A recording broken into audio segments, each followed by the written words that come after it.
Hi. Hey, everybody. This is Tanya Barnett, the host of the Tanya Barnett Show. I have a fantastic guest that I would love for you all to meet. Some of you know her. She is the founder of the Tiger Lily Foundation. She's doing fantastic things. And so without further ado, I want to jump right in because she's a busy woman, and I am very thankful that she decided to join us today. So welcome to my show. I appreciate you. Thanks for having me on, Tanya. I really appreciate it. I'm honored to be on the show. So Oh, yeah. thank you. So, for people who don't know anything about you, can you tell them just a little bit about yourself? Oh wow, there's a lot. So I'm a 11-year survivor of breast cancer, diagnosed at 32 years old, and I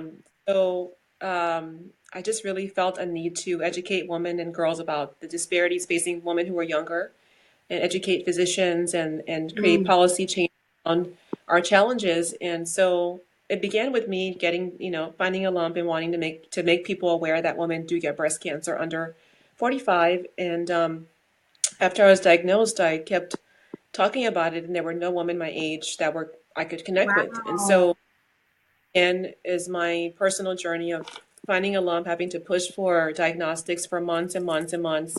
Doctors said I was too young to get breast cancer, having to get pushed for screening, got a mammogram, it came back clean. Turns Mhm. out it wasn't clean. It was actually, I did have breast cancer. So Wow. women who are younger have a lot of challenges because we don't know we can get breast cancer at a young age, for one. Number Mm, so when we're not checking all the time. right. But the challenge is that we have more aggressive breast cancer. So when we finally find out, it tends to be maybe more advanced stage and it's grown faster. So there Wow. issues that I was finding. And so I was working in corporate America, doing government contracting. And then I got diagnosed and I realized, Mm, wow, I could stay in my work or I could make a difference where it's needed.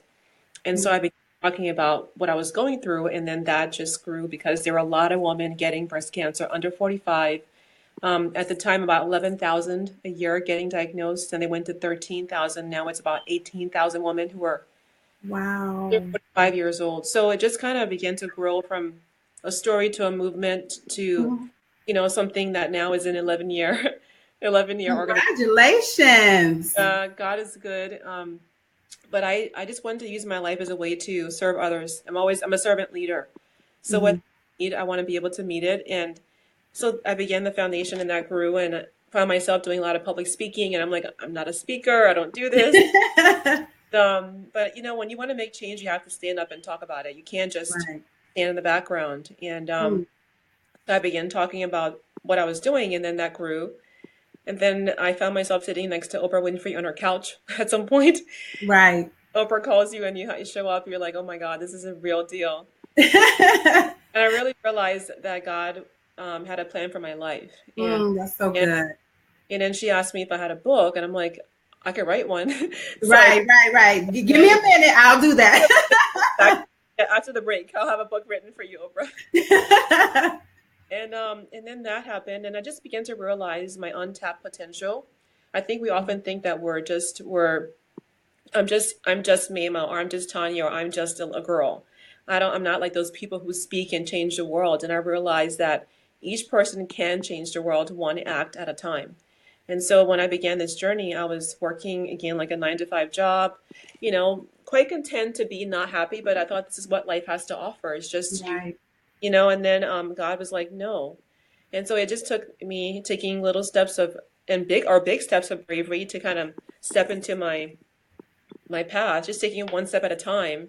And Right. when I was taking those steps, I was terrified because I didn't feel like I was like other people in that space. But Wow. then after just walking in faith and listening to God, my world changed. And then that grew into what you see today, like the speaking and all the other work I do.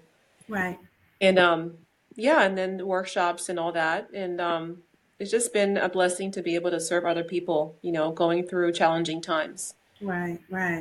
That is beautiful. And it's so key because I know that what we go through is not for us, it really is for other people. And I love something key that you said. You said you started a movement, and I'm a movement person. So I have the real wife movement. So I totally get.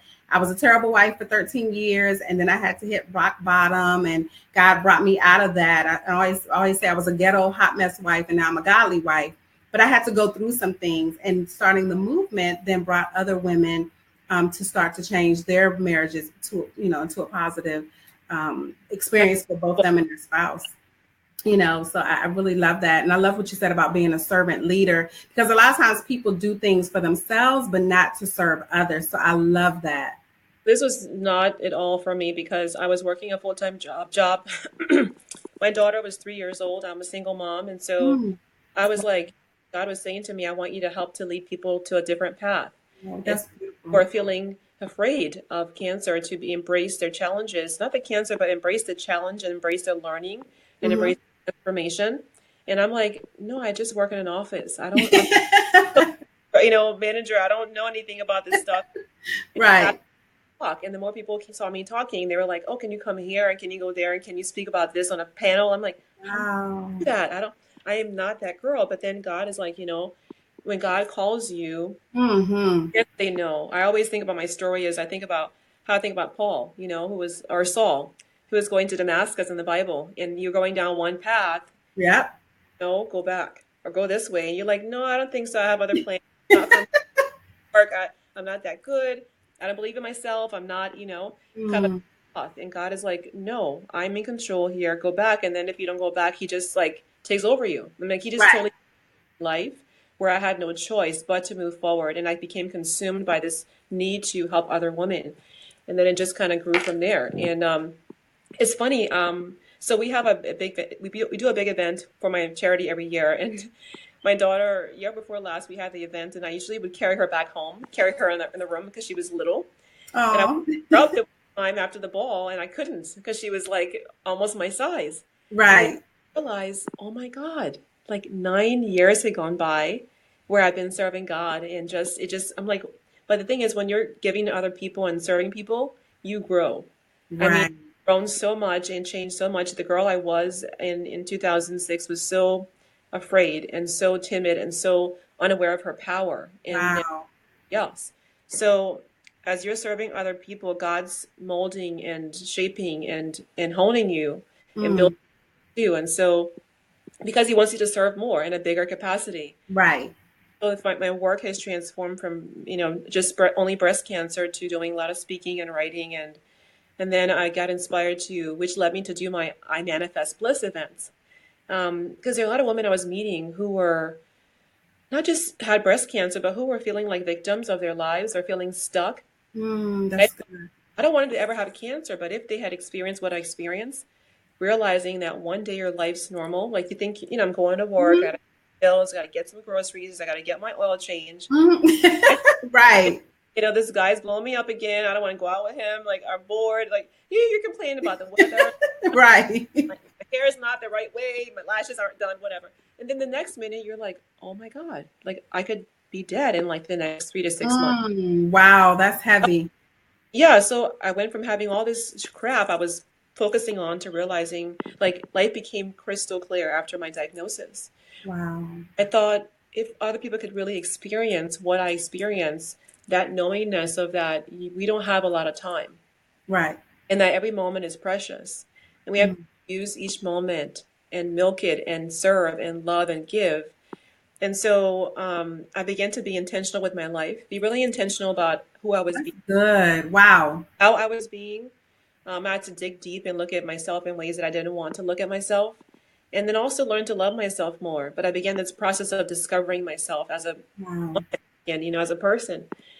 And then I made some really awesome friends who are on similar paths of kind of self-discovery, and I call them unicorns because they're just kind of different.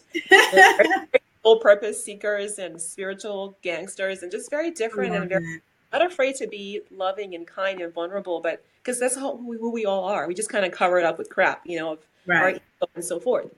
And so I made some great friends, and I thought, these friends give me so much. We would have lunches and dinners and really bond. And I thought, what if we have an event and invite other people to come and kind of experience these kind of conversations about authenticity and truth and manifesting your soul purpose and love and transformation. and people could be inspired to use their challenges as catalysts. And so Right. I had the first I Manifest Bliss event in March as an experiment. Okay. As you can see, it's now December, and we're on the third. Yes. Yes. So, Yes. Yes. so this is a whole other venue of a way to serve others in a I loving way love it. God is propelling me towards. Awesome, awesome. And so that is so beautiful to me. And we have a couple of people that are checking us out on Facebook. So I hope that if you're watching this, that you share this. If you're catching us on a replay on YouTube, make sure you share this out. We are being inspired by none other than the founder of the Tiger Lily Foundation, Maimah Karmo. I want to make sure I'm saying it right. Maimah. Maimah. And I was Yeah, practicing too. I don't take things. But I mean, everything that you're saying is so true. I actually had a vision board party yesterday with Christine St. Bill and a couple other fantastic women. And everything that you're saying, I kid you not, we talked about yesterday. Living intentional, using your experiences to be of service to other people. We talked about that yesterday. And it's just so key. And I love that you're doing that. And so you brought up the Manifest Bliss Experience. And Yes. so I was intrigued by the hashtag, which is for unicorns only. So can you expound just a little bit more? I know you touched on it a little bit about people who are loving, unapologetically and giving unapologetically. Can you expound just a little bit more for people on the hashtag for unicorns only? So you can see behind me, I have unicorns. I have them all over my house. Like I have Okay. so we all think that we're the only one, or we're different, or we're unique. Okay. Because we're all unique. We're all unicorns. So people come to the event, and I inspire them to kind of find their inner unicorn, find out what you're here to do that only you are born to do. Okay. So your inner unicorn and live that and be that. And so we get together at the event. It's called a unicorn gathering, and so we're kind of all unicorns, unique in our own way, and gathering beautiful, magnificent, transformational, and to be catalysts in the world. So the hashtag inspires those who are coming to really believe that they are different, that they are unique, that God made them, only them, just lovingly as they are, and to get be catalysts for the future. That is beautiful. That is beautiful. And so what can people expect when they come, like for their own personal selves? If someone was to purchase a ticket and they come and they don't know anybody and they're a little bit nervous, but they say, okay, I'm going to go out here because I believe I'm a unicorn. What can they expect from this experience? They can expect to walk in a room and feel the most incredible love you can ever feel. Oh, I mean, everybody in the room is there because they want to love more and they want to be transformed and they want to give more from a soul and spiritual perspective. So people walk in the room and they feel like they're immediately in a room of others who love them. That's the first thing they feel, is that warmth and that big invisible hug. okay. We're hugging a lot and touching, and I'm a hugger, so they walk in the room and they feel that, and they feel like they're at home right away. They are going to be having a day of authentic conversation, of discovery, of digging deep, of lots of laughter, lots of ahas, lots of transformation. They're going to leave there more connected than they first came in the room. Wow. And just a beautiful enveloping of energy, of connection. And we just have people that are all, again, like they're all the same. They're like you and me. We're looking for that, for who we really are. We're digging deeper, asking the deeper, important questions. Want to be our best self, our best spiritual self in our human body. And so it's all about that the entire time. It's deep, but it's also a lot of fun, because I personally love to discover myself and learn and how to push past my own preconceived boundaries. So I get as much out of the events as those who are coming in. It's just a fun time, and it's, we don't often give ourselves a day of just time for me. We are women who are driven. We're purpose driven. We're type A's. We're on our. But how often do we feed our souls? We go to church for maybe a couple hours, if an hour a day, once a week. But this is a way to come to a place with other soul-purposed angel unicorns, just to spend a day of self-nurture, self-love, and self-fulfillment. Wow. That is beautiful. And you don't hear too many people talking about that self-love. Or they'll say, okay, take a spa day, or take a day off, or what have you. But that's for outside. That's not for inside of here. Right. Out in here. This is the in work. We call it doing soul work. This is the soul work stuff we're doing. So, I'm also like, one thing cancer taught me is that, it really is about your soul. When you're born to this body. But when you leave here, your body will remain. What's going to transfer to the next world is your soul. Wow. So how are we doing our soul purpose today? How are we digging deep to figure out why we're here? How are we releasing boundaries and things that hold us back? We're all born pure, and then we learn bad habits like doubt and fear. Wow, that's good. And things happen to us that hurt us, and you go, this person hurt me, that person did that to me, and those things become part of your story, but they're not your story. So how do we continue to give ourselves tools to continue to awaken, transform, and let go of the shit that we don't need? You know what I mean? And it's not a time thing. Like, I would go to events, like conferences, like twice a year, 3 times a year. That's not enough. Right. We have this kind of lifestyle on a regular basis. So I Manifest Bliss is something we do every quarter, and it's beautiful, and it feeds our souls. And we're going to build an online site pretty soon to have people who awesome. Have members communicate and chat and have conversation. And but for now, it's every quarter. It's we do it in March, June, September, and December. Okay. But this year is going to be in this month. Well, the one next week's going to be amazing because people are going to come there wanting to begin their new year right. The new year doesn't. We shouldn't wait to start New Year in January. New Year starts today. So start your New Year right, end the year right. Come to I Manifest Bliss. It's going to be amazing. And you guys will all leave transformed and a better. Awesome. So how can people get tickets or reach out to you? On our site, it's www.maimahkarmo.com. And they can click on the events tab, and tickets are still on sale. They can just buy tickets and then show up. Is that easy? Yeah. Awesome. I love it. We're going to have the panel discussions and great speakers. Guests get lunch as well. They get free I Manifest Bliss notepads and little gifts. And they get to have fun and connect and have a beautiful time.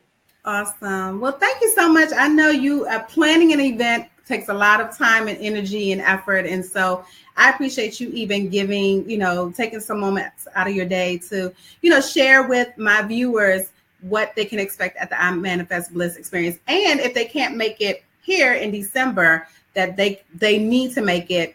We're looking at 2018, they need to make it coming up in the future. So I appreciate you so much. I love what you're doing. Amazing. I love your energy. The minute I saw it, I said, I have to connect with her. I know other people that we have mutual connections with. And so I love it. I just love everything about what you're doing. Not only for, how you're doing self-care, but also how you're helping us learn how to take care of our soul and ourselves. And so thank you so much. I hope that if you're catching us right now, that you are inspired. If you want to join us, make sure you go to the website. It is www.mahkarmo.com to get your ticket. It's here in the DC area. Thank you. Someone just put it up on Facebook. So thank you so much for putting that link in there for everybody to follow and get their tickets. So thank you again. I will see you on Friday, actually. I'll be in the place, and I just cannot wait to have my soul fed and filled prior to going into 2018. So thank you so much. And we will chat later. Chat later. Have a good one. Bye.